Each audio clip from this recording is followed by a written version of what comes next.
नमस्कार. नवराष्ट्र नववार्तामध्ये मी दीपक मोरे आपलं सर्वांचं स्वागत करतो. आज आपल्यासोबत आहेत सरकारी कर्मचारी मध्यवर्ती संघटनेचे जिल्हाध्यक्ष तेजराव पाटील साहेब. यांच्याशी आपण चर्चा करणार आहोत आणि त्यांच्या संघटनेच्या मार्फत काय काय कामं केली जातात, काय नेमकं त्यांच्या संघटनेचा उद्देश आहे, त्या संदर्भात आपण त्यांच्याकडूनच जाणून घेणार आहोत. सर नमस्कार. आपलं नवराष्ट्राला स्वागत. धन्यवाद.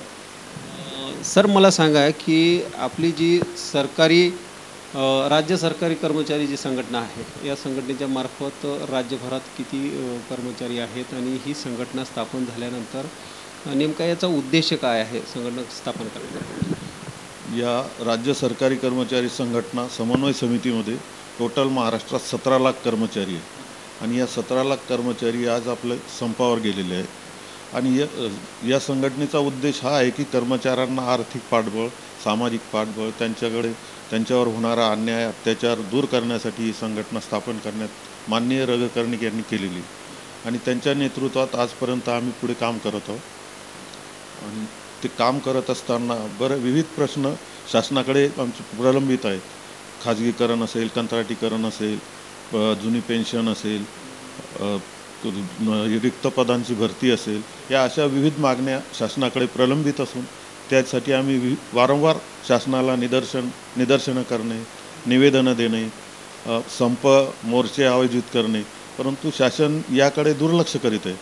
आणि ते दुर्लक्ष करीत असताना हे आता जे नवीन मुलं लागले 2005 पासून, त्या मुलांना शासनानं ती OPS जी आहे, जुनी पेन्शन योजना, ही बंद केली आणि NPS म्हणून नवीन अंश राशीकरण योजना ही चालू केलेली. तर त्या योजनेमध्ये आणि जुन्या पेन्शन योजनेमध्ये खूप फरक आहे. जुन्या पेन्शन योजनेमध्ये आज जे पेन्शनर आहेत त्यांना मूळ पगाराच्या निम्मे पेन्शन मिळते. तर नवीन पेन्शनमध्ये जी मंजूर केलेली त्यामध्ये फक्त 8% मिळते. त्यामुळे जर एकाला 30,000 रुपये पगार असेल तर त्याला 15,000 रुपये मिळतात जुन्या पेन्शनमध्ये, आणि नवीनमध्ये जर त्याला 30,000 असेल तर त्याला 3,000 रुपये मिळतात.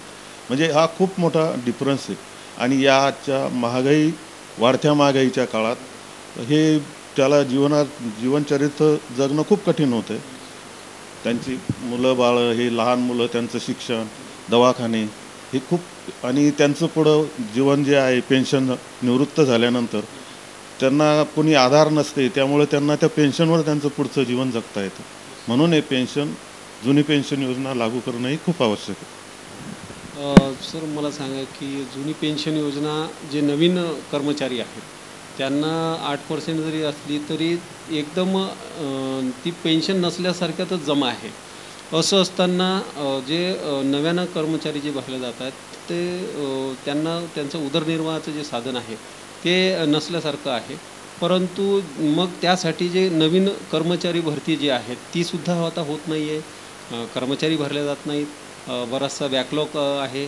असं असताना देखील याकडं आता येणारा जो कल आहे विद्यार्थ्यांचा म्हणा किंवा युवकांचा म्हणा, तर ते इकडं धदावतील कशाला, येतील कशाला, कारण त्यांच्या भविष्याच इथं अंधारात दिसतो आहे. तर असं असताना आपल्या संघटनेच्या माध्यमातून हा जो रेटा धरला आहे की जुनी पेन्शन लागू करण्यात यावी, त्या संदर्भात आपण कुठपर्यंत पाठपुरावा केलेला आहे आणि कुठल्या स्तरावर हे मुद्दे पोहोचलेले आहेत? हे जुनी पेन्शन लागू करण्यासाठी आमचं बऱ्याच वर्षापासून म्हणजे सुरुवातीला शासनानं काय केलं, खाजगीकरण आणि कंत्राटीकरण हे धोरण अवलंबलं. त्यामध्ये शासनाला खाजगीकरणामध्ये ह्या वेगवेगळे, जसं जनरल हॉस्पिटल असेल, महामंडळं असतील, हे करायचं आहे गव्हर्नमेंट. जसं इरिगेशन डिपार्टमेंट होतं त्याचं त्यांनी हे मंडळ केलं, जलसंपदा मंडळ, आणि त्या मंडळामार्फत कर्मचारी भरती करायची आणि त्यांचा पगार कमी करायचा. खाजगीकरण, कंत्राटीकरण. तर याला आमचा संघटनेचा सुरुवातीपासून विरोध आहे आणि तो विरोध सुरूच राहणार आहे जोपर्यंत हे शासन ते कंत्राटीकरण रद्द करत नाही तोपर्यंत. आणि या कंत्राटीकरणामध्ये जे कर्मचारी लागतात त्यांना एक हुकुमशाहीसारखं वागवलं जातं. त्यांना काम करताना शासनाच्या ज्या सुविधा असतात, सुट्या असतील, हे असेल, वेळ असेल, ते मिळत नाही. त्यामुळे त्यांना ते नोकरीकडे न जाता ते बिचारे आपला वेगळा काहीतरी शोधण्याचा प्रयत्न, व्यवसाय वगैरे शोधण्याचा प्रयत्न करतात. शासन नेहमीच सरकारी कर्मचाऱ्यांप्रती जे आहे त्यांच्या दुटप्पीची भूमिका आहे. कारण त्यांचं एकीकडे असं म्हणणं असतं की कर्मचारी कामच करत नाही. अधिकारी कर्मचारी फक्त कार्यालयीन वेळेत येतात आणि निघून जातात, असं त्यांचं म्हणणं असलं तरी कर्मचाऱ्यांच्या ज्या कामाबाबतीत जे आहे, काम ते करत असले तरी त्यांच्यावर हा ठपका ठेवलेलाच असतो. असं असताना नवीन जे कर्मचारी आहेत ते अद्यापही भरले गेलेले नाही आहेत. तर त्यासाठी आपल्या संघटनेच्या माध्यमातून काय उपाय? नवीन भरती करावी यासाठी आमच्या संघटनेची मागणी या आता चालूच आहे शासनाकडे. आणि हे काय शासन नुसतं पैसा वाचवण्याचा हे करते, परंतु कर्मचाऱ्यावर जास्त पैसा खर्च होत नाही. वास्तविक पाहता त्यांच्यापासून खूप उत्पन्न मिळते. आणि शासकीय कर्मचारी हा शासन जे म्हणते की काम करत नाही किंवा हे नाही, पण हा आमचा कर्मचारी 10 ते 6 ऑफिसला आल्यानंतर काम करतो. त्यापैकी काही 1-2 बोटावर मोजण्यासारखे कर्मचारी असतील ते वगळता सर्व कर्मचारी हे रेग्युलर काम करतात, परंतु त्या केलेल्या कामाचं त्यांना मोल मिळत नाही.